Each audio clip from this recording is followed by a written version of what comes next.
দেখেন এইটা কিন্তু সেই সময়ের যে যখন সুলতান এই আজম শাহ যখন চলে গেল তখন কিন্তু এইটার পরিচর্যা ছিল অনেক, কতটা নিখুঁত ভাবে খোদাই করে এটা সাজ করে এই দ্বিতীয় সুলতান। ওনারা একজন আমাদের বাংলার বিরাট ধরনের ঐতিহাসিক লোক। এখন আমাকে বয়স হয়ে গেছে, আমরা চলে যাইব, এখন আমাকে নাইনাতি আসবে, তারা ইতিহাসে উনার এই বাংলার বাণীর ভিতরে। আর ইনি বারবার আমার এই তার প্রত্যয়ন পত্রগুলো দেখাইতেছে, ইনার জন্য একটা কর্মব্যবস্থা হয়। আমি যদি সরকারের সাহায্য সহযোগিতা চাই।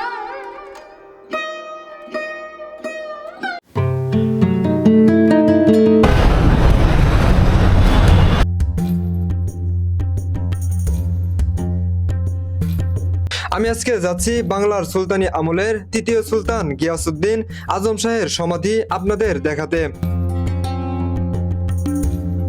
সুলতানি আমল যেই আমল মোগল আমলেরও আগের শাসন। সুলতানি আমলের পর মোগল আমল এসেছে মোগল সম্রাট বাবরের হাত থেকে। আজ থেকে প্রায় 400 বছর আগে এই মোগল আমল শেষ হয়েছে, তার আগেই এই সুলতানি আমল ছিল। গিয়াসউদ্দিন আজম শাহ সুলতানি আমল শাসন করতেন। আমি আজকে সেই সুলতানেরই সমাধি দেখাতে যাচ্ছি।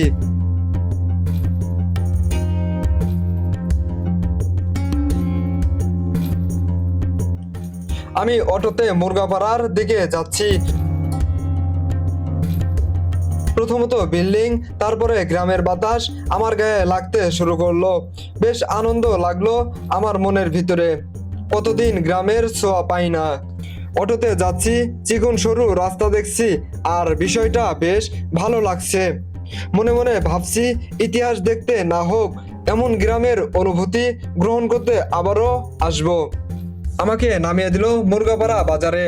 আর কি যেন একটা লোকেশন বলল, আমি বুঝতে পারলাম না। বাজার দিয়ে কিছুক্ষণ ঘোরাঘুরি করলাম। আর বাজারের পাশেই একটা বিশাল মাজার রয়েছে। শুনতে পেলাম তিনিও নাকি একজন বড় আউলিয়া ছিলেন। আমি বুঝতে পারলাম এই সোনারগাঁওতেই অনেক বড় বড় আউলিয়ার মাজার রয়েছে, যা মোগল আমলেই বড় বড় মাজার। আমি ঠিক লোকেশনটা বুঝতে পারতেছিলাম না। একজনের সাহায্য নিলাম। লোকের কাছে সব বলার পর তার থেকে শুনতে পেলাম ওটা নাকি কালাদরগা বলা হয়। এর কারণ বুঝতে পারলাম না। আমার লোকেশন ভুল দিয়ে আমার ভুল রাস্তা আনছে, মগরপাড়া এলাকায় আসতে হবে। আবারও অটোতে যাচ্ছি। এখন আরো বেশি গ্রামের ভিতরে ঢুকে যাচ্ছি, তাই আরো বেশি ভালো লাগতে শুরু করলো আমার ভিতরে। অটো থেকে নেমেই আমি সুলতানের সমাধি স্থান দেখতে পেলাম।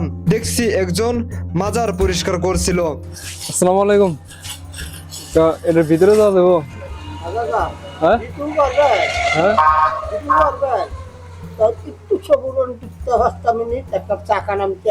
না না, কখন খুলবেন? নামাজের পর। আপনি নামাজ পড়বেন?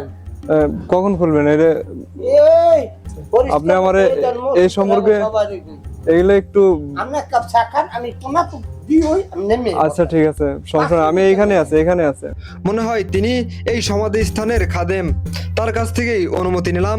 সে আমাকে হাতের কাজ শেষ করে ভিতরে ঢোকাবে এমন আশ্বাস দিল। তো কবরস্থান আছে পাশে, কিন্তু একটা কবর আছে। আর এখানে সেই গিয়াসউদ্দিন আজম শাহর এই যে সমাধি স্থানটি।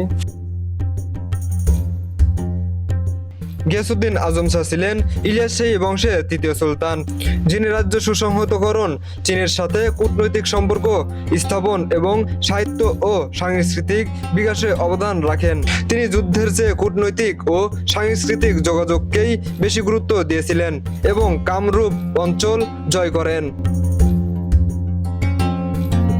লোকটি আমাকে ভিতরে প্রবেশ করার অনুমতি দিল। এত পরিশ্রমের পর সুলতানের সমাধি দেখতে পেলাম।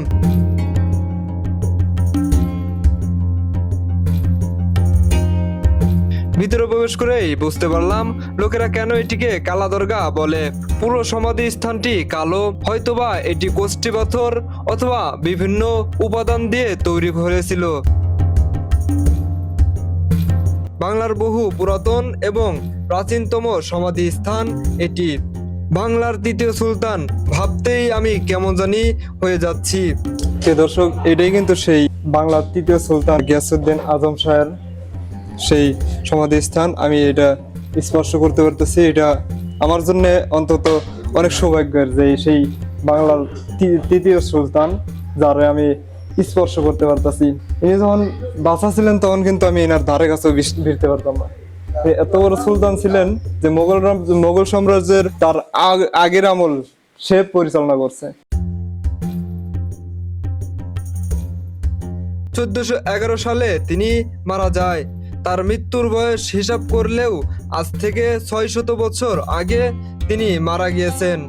এক সময় তিনি সারা সাম্রাজ্যের সুলতানি করে বেড়াতেন, আর আজকে তিনি শায়িত আছেন মাটির বিছানায় প্রায় 600 বছর ধরে।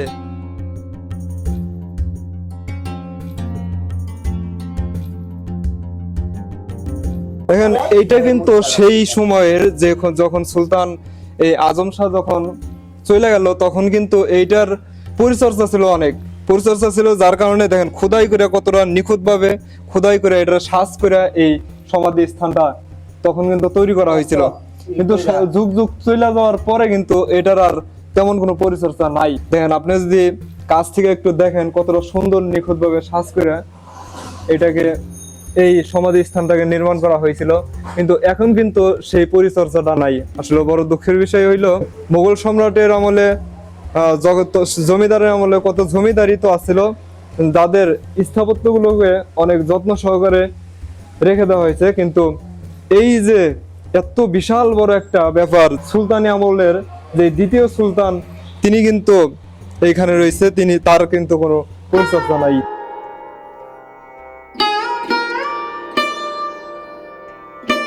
অল্প একটু জায়গা নিয়ে এই সুলতানের সমাধি স্থান দাঁড়িয়ে রয়েছে। নেই সরকারের কোনো গুরুত্ব, তিনি যে একজন সুলতান ছিলেন তেমন মনে হলেও খুব সাধারণ।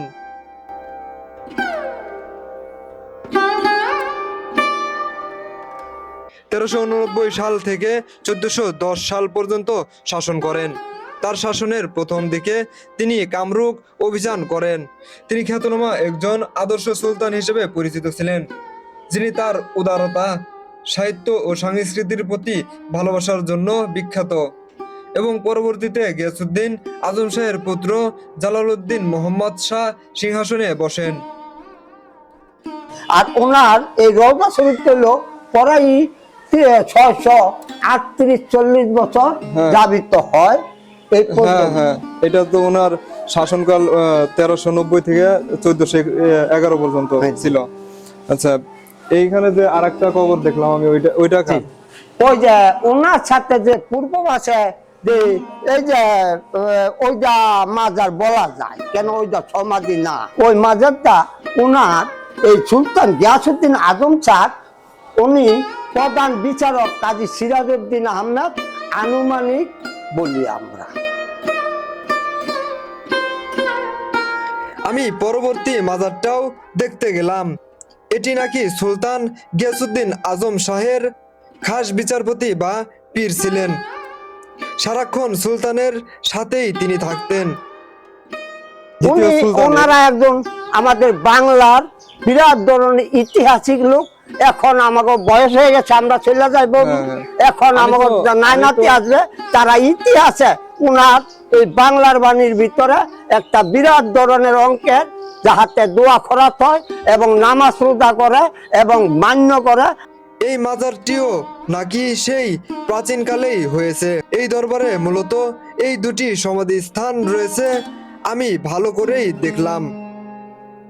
ওনার পারিবারিক ভাবে আর কেউ ছিল না এখানে? ওনার পারিবারিক ভাবে এখানে কেউই ছিল না, তবে একটা লোক আছে গত 2-1 বছর পরে ওনায় দাবি করে কয় আমাদের বংশধর। ওনারে বলছি কাকা আপনি যদি বংশধর হয় তাইলে আমার লগে একটু যোগাযোগ করবেন, হয়তো তিনি আছে বাইরে, আসলে আমার লগে যোগাযোগ, আল্লাহর রহমত ইনশাল্লাহ। উনি যেইভাবে এই সমাধি স্থানটিকে পরিচর্যা করে রাখছে, ওনার মৃত্যুর পর হয়তো আবার কেউ আসবে কিনা মনে হয় না। এই যে উপরে আপনি দুইটা দেন, আমি বুঝতে পারতেছি যে আপনার পরে কেউ খেদমত করার জন্য কেউ আসবে কিনা, এই যে আল্লাহ পাক বলতে পারবে, অবশ্যই তারে খেদমত করার জন্য।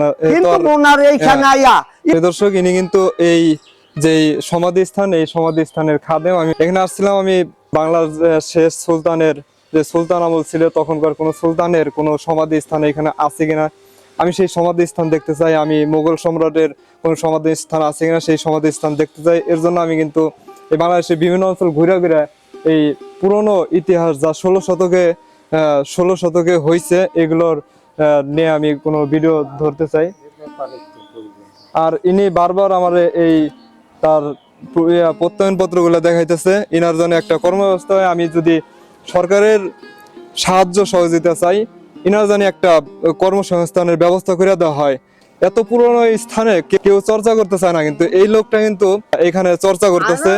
এইটা যে বিশ্বের বাংলাদেশেই অনেক স্থান আছে যেখানে হইলো 16 শতকে যেই স্থানগুলো নির্মাণ হয়েছে সেগুলো কিন্তু জাদুঘর হিসেবে হোক, যে কোনো একটা স্থানীয় এরিয়া হিসেবে সেটা নির্মাণ করে কিন্তু রাখা হয়েছে, যে সেখানে প্রবেশ করতেছে, টাকা দিতেছে, তাদের কর্মী হিসেবে বেতন দিয়ে রাখতেছে। কিন্তু এই লোকটা কিন্তু ইনি সেটা পরিচালিত করতেছে, কিন্তু ইনার কোনো বেতন রইতেছে না, কোনো বেতন ভুক্ত নাই, কোনো কিছু নাই।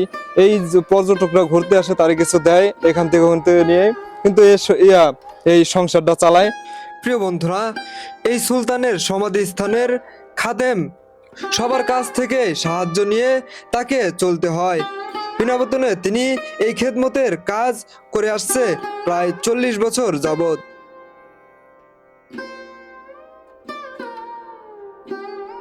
লোকটি আমাকে একটি সাইন দেখাতে লাগলো, যেখানে গিয়াসউদ্দিন আজম শাহের জন্ম থেকে মৃত্যু পর্যন্ত সকল ডেট দেওয়া আছে। তিনি আমাকে ঘুরিয়ে ঘুরিয়ে দেয়ালের খুঁটিগুলো দেখালো এবং খুঁটিগুলো বেশ নড়ে চলে গেছে।